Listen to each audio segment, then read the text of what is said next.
Каналыма қош келдіңіздер. Бүгін сіздермен бірге таңғы ас дайындайтын боламыз. Бүгін бізде гренки болады. Үйде не бар, сонымен жасайтын боламыз. Өйткені үйде продукттың барлығы таусылды. Барлығын тауысып болайық, содан кейін барамыз деп шештік.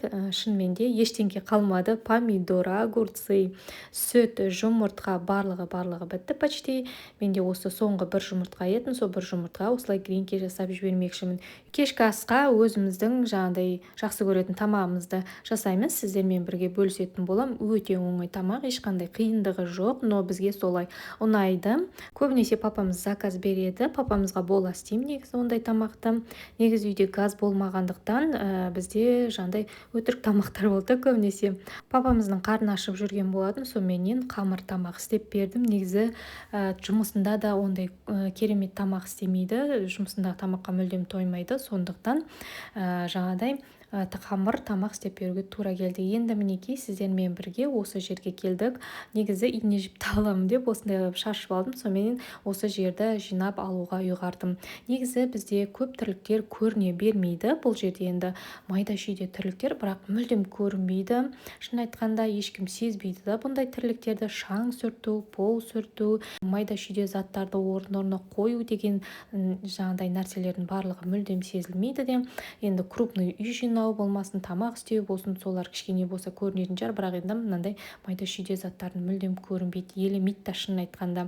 Бірақ енді біраз жинамасаң бұлар да көрініп қалады, но күнделікті істеп отырсаң мүлдем көрінбейтін заттардың осы бірі. Сіздермен бірге жақсылап осы столды сүртіп алатын боламын, реттестіріп қоятын боламын. Үнемі жаңағыдай боянып отырамын, боянған кезде барлығын шашып тастаймын. Енді өзімнің жеке кабинетім сияқты жаңағыдай үйім таза болса да бұл жер бізде ылғи да шашылып тұрады негізі.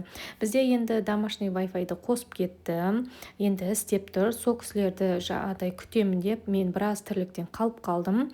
Сонымен ол кісілер звондады, бара жатырмыз деді, сонымен оларды күтіп отырдым. Одан кейін барып оны істеп болғаннан кейін барып жаңағыдай пароль қою керек еді, пароль жөнді болмай қалды да қоса алмай біраз тұрдым. Одан кейін звондап пароль жөнді қойылмады деп, онда қазір тағы да барамыз деп тағы да ол кісілерді екінші рет күттім. Сөйтіп пароль қойып барлығын реттестіріп қойдық. Енді ескі роутерді алып тастадық. Оны папамыз сразу айтты жаңағыдай сатамыз деді. Біз папамыз сатқанға өте мастер, шын айтқанда жақсы көреді сатқанды, чем тегін бергеннен гөрі.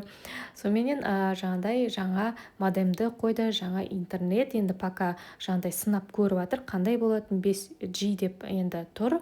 Барлығын көрсетіп беріп кетті. Осындай болып жаңағыдай керемет ұстайды, бүйтеді, сөйтеді деп енді көретін боламыз. Енді пока енді ноутбукты қосып көрген жоқпын, бірақ телевизорды қосқан кезде кішкене тоқтап қалады екен. Сол жер маған ұнамады. Бұрынғы өзіміздің роутерменен жақсы істейтін.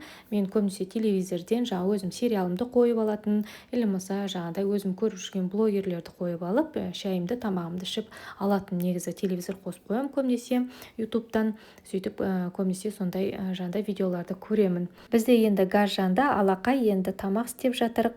Жаңағыдай видеоның басында көргендеріңіздей гренки жасадым. Газ қосылғаннан кейін барып нормальный шай ішіп жатырық.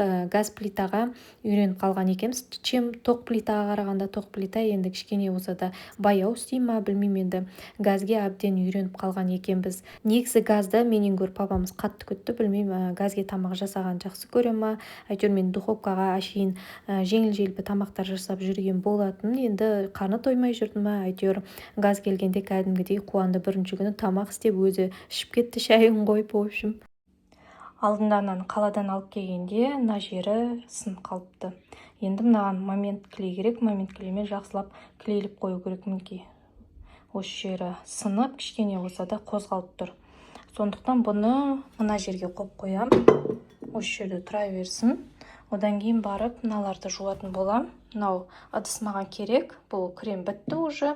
И мынандай спонжиктерім бар. Бұларды жақсылап жуып қою керек. Мінекей барлығы уже жиналды. Мына спонжикті де қолданып жүрмін. Негізі бір рет қолданама, или бірнеше рет қолданама түсінбедім, бірақ енді мен өзім бірнеше рет қолданып жүрмін. Жақсылап жуып, содан кейін қайтадан қолданам. Өте жақсы, жуған кезде сәл үлкейеді, бірақ мына жерде ұстайтыны алынып қалды. Саусаққа кигізетін жері бар еді, ол алынып қалды. Одан кейін мышканың астына қоятын осындай коврик бар, бұны да жақсылап жуып қоятын боламын. Мен артын барлығы осындай қоқым, солардың барлығын кетіріп жақсылап жуып далаға қойып қоятын боламын. Негізі түрі онша емес, но болады. бірінші алған компьютеріміз бар еді, содан қалған коврик. Негізі мен тастамаған едім. Тастамаған қандай жақсы болды. Қазір енді осыны қолданып жүр. Маска жасайтын болам, соған осы банканы қолданатын боламын. Мына жерге мыналарды қойып қойдым. Столымды жақсылап сүртіп қойдым, өйткені бірнеше ай болды сүртпегеніме, ештеңеге қарамағаныма. Ішін жақсылап реттестіріп қойдық. Мінекей барлығы өз орнымен тұр. Осылайынан. Одан кейін барып екінші полкам мінекей осында. Енді мына кішкентай болғандықтан барлығын осылай жатқызып қоюға тура келеді. Жатқызып қойғаннан кейін барып, мына жерде бізде жаңағыдай май тамған болу керек. Мына жерлерінде қазыналарды алайын. Мінекей. Мына жерлерінде мінекей май қалып қалған осындай. Астына бірдеңке төсеу керек. Онсыз болмайды. Сондықтан төсейтін боламыз. Мына жерге май тамып қалған. И мына полкада да сондай бар. Мына жерінде майлар бар мінекей. Крем анамына қойғаннан кейін кремнің майлары осы жерге сіңіп қалған. И мына жерде де сондай. Енді барлығын қайта өз орнына қоятын боламыз мінекей. Осылайына жатқызып қоюға тура келеді. Тарақ. Үшінші полкада менде осындай мінекей резинкам тұрады, ободогым, өзім майда шүйде заттарым. Мына жерде и спирт бар, перекис бар, сондай нәрселердің бәрін осы жерге қойып қойғам. Антисептик өзім жасап қойып қоям, постоянно міндетті түрде қолданам. И ең астында өзімнің жаңағыдай кітаптарым, дәптерлерім, черновиктерім осы жерде тұрады барлығы. 4 полкамда занята, 4 полкада өзінің қызметін атқарып отыр. В общем, күніне негізі 4-еуде 1000 рет ашылады бар ғой. Қанша рет ашып, қанша рет жабам. Бірақ енді полкалары нашар. Мінекей.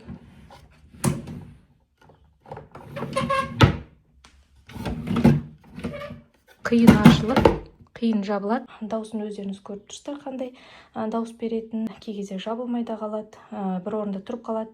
Сөйтіп сілкіп қайтадан жауып қоямыз. Негізі ручка істеп қоюға да болады, бірақ енді мен ручка істегім келген жоқ. Жай ғана осылайынан шетінен тартып аша беремін мінекей. Өте нашар стол негізі. Бірінші классқа мүлдем болмайды. Бұл өте кішкентай адамдарға болмаса, үлкен жаңағыдай балаларға, қыздарға мүлдем келмейді. Өйткені өте кішкентай стол мынау. Кәдімгідей кішкентай. Мына жеріне мүлдем сыймайсың. Даже мен сыймаймын. Мен өзім кішкентайым. Мен өзім сыймаймын мына жерге. И жаңағыдай столдың үсті де кішкентай. И үсті бүдір-бүдір. Бір нәрсе жағылды ма мүлдем кетпейді екен. Мүлдем шаңды өзіне қатты тартады. Одан кейін полкасы бар. Полкасы нормально болады. Бірақ енді өте кішкентай стол. Мен Каспийден көргенде өзім қатты ұнаттым. И үлкен болатын шығар деп ойлаған болатын.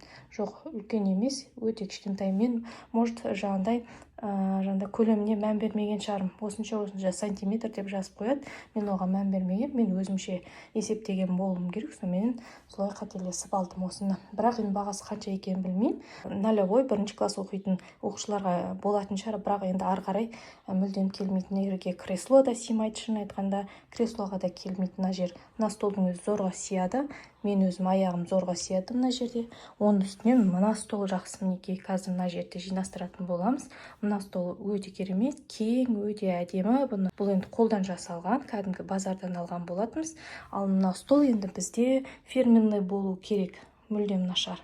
Өзіміз зорға дегенде құрастырдық. В общем, бонттары автоматический ма, сондай полкасыныкі де, өзінікі де. Біз қате бұрасақ, оны екінші рет бұрай алмайды екенбіз. Автоматический бір бұрағаннан кіріп кетіп, солайынан тұру керек екен негізі бұл столдың.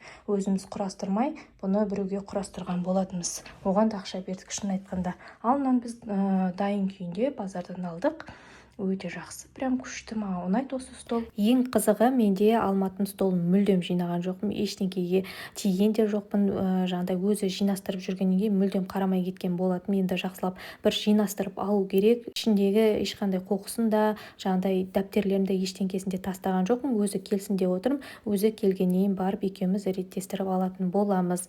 Енді бұрынғыдай емес, өзі үлкен, өзі реттеп алады. Бұрын кішкентай кезінде барлығын мен реттейтін, барлығын мен тастайтын. Қазір енді кейбір заттарын тастай алмайсың, сондықтан одан сұрап алып барлығын тастау керек. Сондықтан ештеңкесіне тиісіп жатқан жоқпын.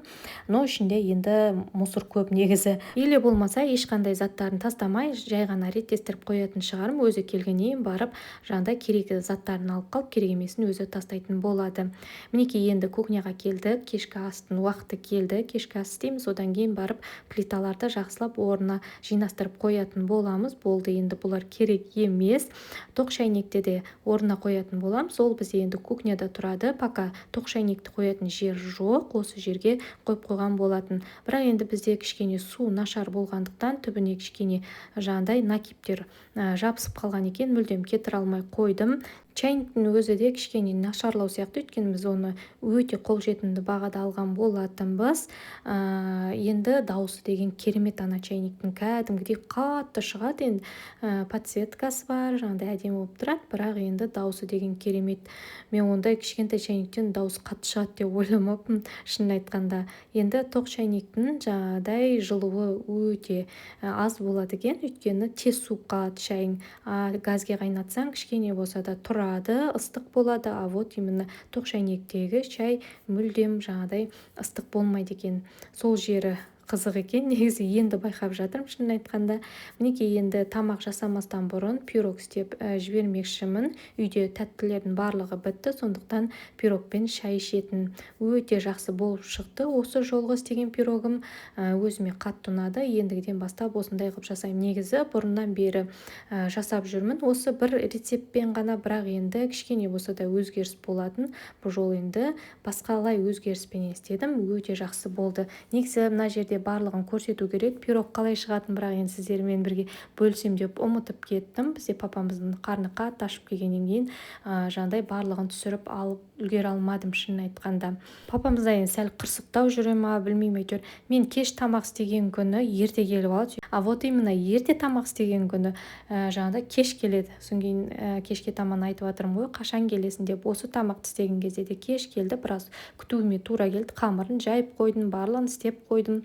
Әлі отырмын, әлі жоқ. Сонымен звондауға тура келді. Мен айтып отырмын да, ерте тамақ істеген күні кеш келесің, кеш тамақ күні істеген күні жаңағыдай ерте келіп аласың деп отырмын ғой. Сөйтіп жүресің, қарным ашты деп. Сөйтсем, енді жұмыстың жаңағыдай жасалуына байланысты ғой деді. Сонымен бұл тамақты кеште іштік. Енді бұл жерде бізде етті пиязбен жақсылап қуырып алдым. Одан кейін үйде перец бар еді, соны қостым, иісі дәмі шығу үшін. Содан кейін барып жаңағыдай томатты қостым, кішігірім, енді жаңағыдай бұрыш, тұз, одан кейін паприка дегендерді қостым. Сөйтіп жақсылап қайнатып алдым. Кішкене кішігірім картошка қостым.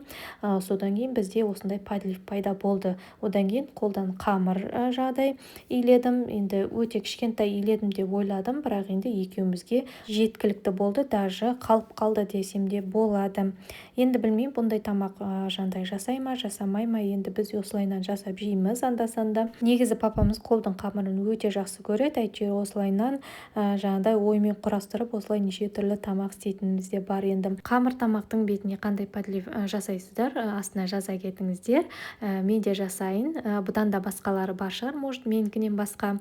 Соны бөлсе кетіңіздер. Шынын айтқанда үйде ет те қалмаған. Жаңағыдай тауықтың еті бар, кішігірім. Одан кейін барып өте кішкентай ет бар екен, соны тауып алдым морозиліктен. Әлі де қатып тұрған екен. Осы тамақты жасар кезде мен зорға дегенде жібітіп алдым.